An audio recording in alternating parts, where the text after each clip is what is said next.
नमस्कार, भक्ति दरबार में आपका स्वागत है। जैसा कि आप जानते हैं, भगवान हनुमान हिंदू धर्म में सबसे अधिक पूजनीय हैं। सभी देवताओं में सबसे ज़्यादा पूजनीय हैं। हनुमान जी को उनके बल, साहस और शक्ति के लिए दिव्य माना जाता है। हनुमान जी की शक्ति का रामायण में विस्तार से वर्णन किया गया है और हनुमान जी की भूमिका रामायण में सबसे प्रशंसनीय है, मुख्य है। उनके बारे में कुछ मान्यता हैं। रामायण में हनुमान जी की कुछ शक्तियों के बारे में, कुछ उनकी बचपन की शरारतों के बारे में वर्णन किया गया है। माता सीता को खोजने में प्रभु श्री राम की सहायता करना प्रमुख रूप माना गया है। सिर्फ रामायण में ही नहीं बल्कि महाभारत और अन्य पुराणों में भी हनुमान जी की शक्ति का वर्णन किया गया है। ऐसा माना जाता है कि उनका जन्म चैत्र महीने के शुक्ल पक्ष की पूर्णिमा तिथि को हुआ था, इसलिए इसी दिन हनुमान जयंती मनाई जाती है। हनुमान जी को पवन पुत्र, केसरी नंदन, बजरंगबली जैसे कई नामों से पुकारा जाता है। वैसे तो हनुमान जी के 108 नाम हैं। कथाओं में इस बात का जिक्र भी है कि केसरी और अंजना के पुत्र थे, लेकिन वास्तव में यह भी है कि भगवान शिव का अवतार और उन्हें शिव जी के अंश के रूप में ही पूजा जाता है।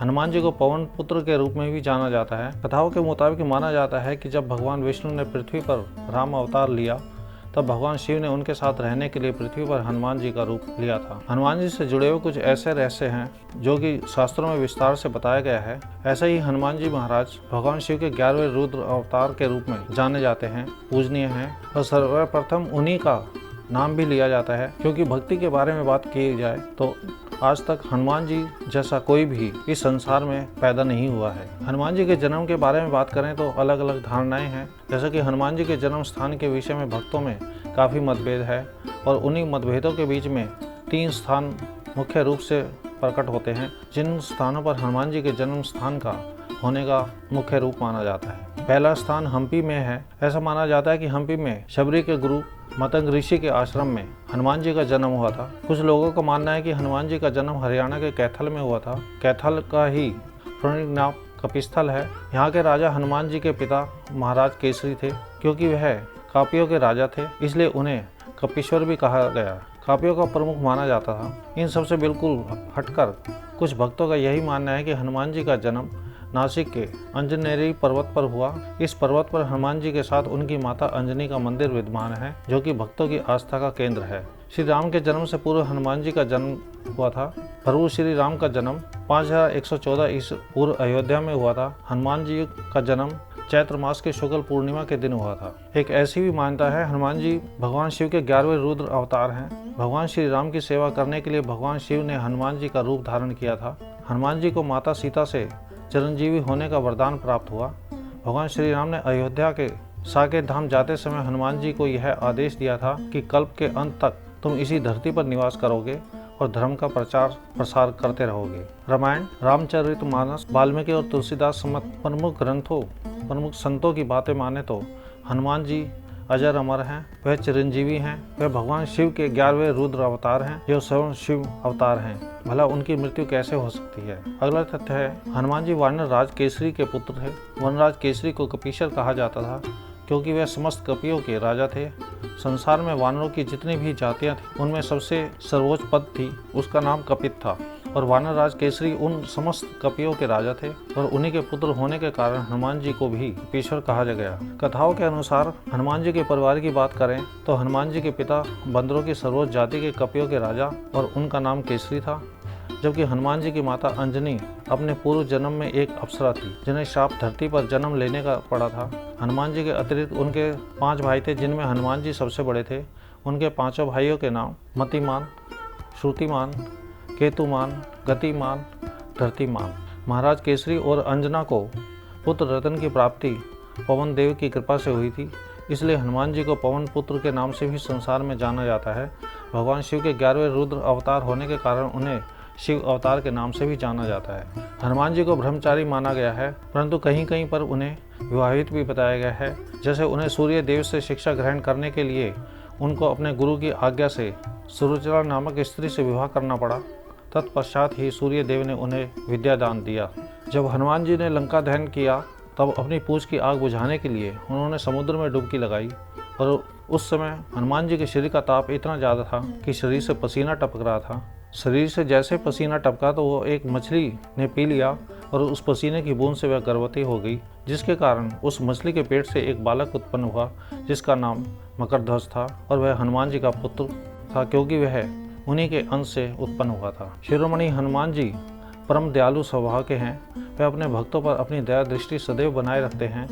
हम लोगों ने हनुमान चालीसा में सदैव पढ़ा होगा, भूत पिशाच निकट नहीं आवे, महावीर जब नाम सुनावे, क्योंकि हनुमान जी का नाम जप करने से भूत पिशाच की बाधाओं से प्राणी को मुक्ति मिलती है। हनुमान जी कर से भी मुक्ति दिलाते हैं। समस्त प्रकार के रोग शोक से भी मुक्ति हनुमान चालीसा का पाठ करने से मिलती है। अगर शास्त्रों की माने हनुमान जी के स्मरण मात्र से अनेकों ग्रह बाधाएं दूर हो जाती हैं। हनुमान जी का पाठ अर्थात हनुमान चालीसा पाठ किए जाए, उनका हनुमान अष्टक पाठ पढ़ा जाए, बजरंग बाण पढ़ा जाए, सुंदरकांड आदि पढ़ा जाए तो कोर्ट कचहरी संबंधित बाधाएं दूर हो जाती हैं, अनेकों प्रकार के मंगल दोष दूर हो जाते हैं। हमें सदा हनुमान जी की शरण में रहना चाहिए, क्योंकि हनुमान जी की शरण में रहने से सांसारिक बाधाएं दूर होती हैं और हमें श्री राम का आशीर्वाद प्राप्त होता है। हनुमान जी भगवान शिव के 11वें रुद्र अवतार हैं। यही कारण है कि उनमें सब शक्तियाँ विद्यमान थी जो स्वयं महादेव में विद्यमान है। हनुमान जी ने अपने बल और अपने पराक्रम पर अपने बचपन में ही सबको दिखा दिया था।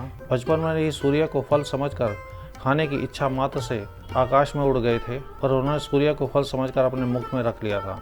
जब हनुमान जी को राम ने माता सीता की खोज का भार सौंपा, तब उन्होंने 100 योजन का समुद्र पार कर दिया, जो कि एक साधारण मानव और वानर के लिए असंभव था। लंका पहुंचते ही उन्होंने लंका की रक्षक लंकनी सहित अनेकों राक्षसों का वध किया।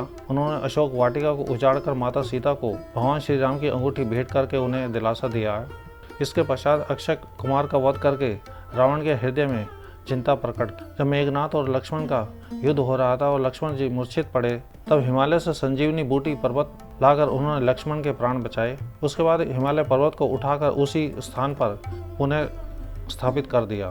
जब रावण का भाई अहिरावण छल से राम और लक्ष्मण को पाताल ले गया तो उनकी बलि देने वाला था, तब राम और लक्ष्मण के प्राण बचाने के लिए हनुमान जी ने अहिरावण का वध करके उसे पाताल में गाड़ दिया। त्रेता युग से अब तक अनगिनत ग्रंथ अनेकों विद्वानों द्वारा हनुमान जी को समर्पित करके लिखे गए हैं, जिनमें सबसे बड़ा योगदान तुलसीदास जी का माना जाता है, क्योंकि तुलसीदास जी ने हनुमान जी के ऊपर हनुमान चालीसा, हनुमान अष्टक, हनुमान साटिका, बजरंग बाण इत्यादि अनेकों मंत्रों की रचना की।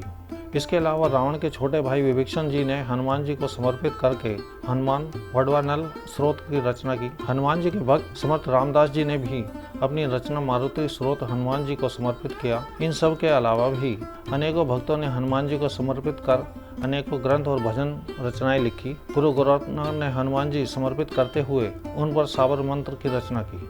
माता वैष्णो देवी के सेवक के रूप में भी हनुमान जी महाराज को जाना जाता है। यही कारण है कि जब माता वैष्णो देवी विराजमान हुई, तब हनुमान जी की प्रार्थना पर माता ने एक तीर मारकर बाणगंगा उत्पन्न कर दी, जो आज भी माता वैष्णो देवी के दर्शन को आने वाले अनगिनत भक्तों की प्यास बुझा रही है। माता के प्रत्येक मंदिर में हनुमान जी की प्रतिमा स्थापित होती है। जिस पर माता के मंदिरों में भैरव जी का महत्व है, उसी प्रकार हनुमान जी का भी महत्व है, क्योंकि भैरव जी और हनुमान जी ये दोनों ही भगवान शिव के स्वरूप हैं। हनुमान जी भगवान शिव के अवतार हैं, इसलिए उनके अंदर भगवान शिव की समस्त शक्तियाँ विद्यमान हैं। बचपन में जब उन्होंने सूर्य को अपने मुख में रख लिया था और देवताओं के आग्रह पर कहने पर सूर्य को मुक्त किया, तब समस्त देवताओं ने अपनी शक्तियों का वरदान हनुमान जी को दिया। जैसे ही ब्रह्मा जी ने वरदान दिया, ब्रह्मास्त्र का तुम पर कोई असर नहीं होगा। इंद्र ने वरदान दिया कि ब्रज भी तुम पर कोई प्रभाव नहीं दिखा सकेगा।